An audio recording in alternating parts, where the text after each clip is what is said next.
Brazil's new center-right government plans to unveil tough measures soon to curb a massive budget deficit and may consider raising taxes temporarily, depending on the results of a detailed review of the fiscal situation, the finance minister said on Friday.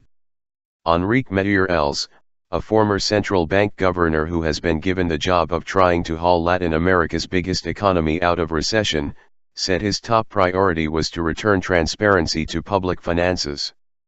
Brazil's Senate on Thursday suspended President Dilma Rousseff and put her on trial on charges of breaking budget laws by borrowing from state lenders to boost expenditure ahead of her re-election in 2014.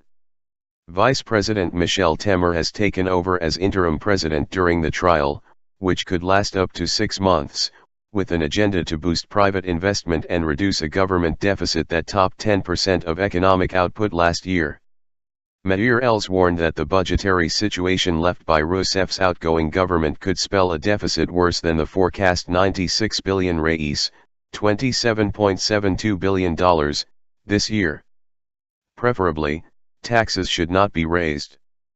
But the priority is to balance public finances, he told Globo TV, adding that no decision would be taken hastily and that any future tax increases would be temporary.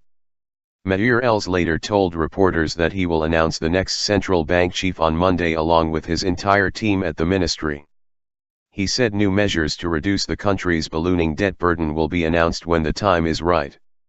Temer's government is hoping to capitalize on its honeymoon period with Congress to push through a new 2016 budget in the coming weeks.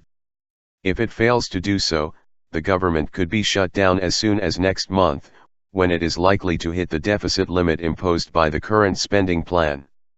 Experts have voiced concern that cutting public spending and raising taxes could further shrink the roughly $2 trillion economy, which is on track in 2016 for a second year of contracting by more than 3%, its worst performance since the 1930s.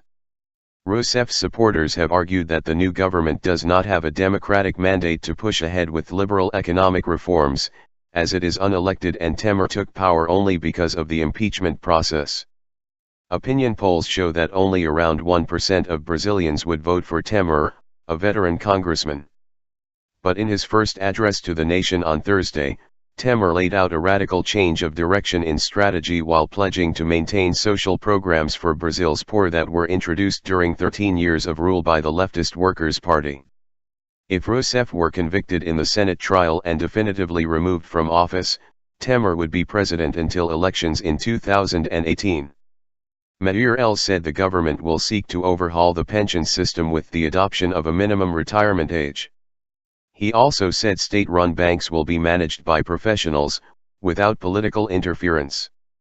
Aides to Temer have said that Meirelles, who headed the central bank from 2003 to 2010, will be given oversight over the government's economic policy team, and that he wants to name a respected economist as central bank chief. The short list for the job includes former central bank directors Elan Goldfach, Mario Mesquita, and former Treasury Chief Carlos Kowal, officials say. Meirelles said the central bank president will keep the right to be tried only in the Supreme Court even after the bank loses its cabinet status, and said that right will be extended to the entire central bank board. $1 equals 3.4630 Brazilian reais.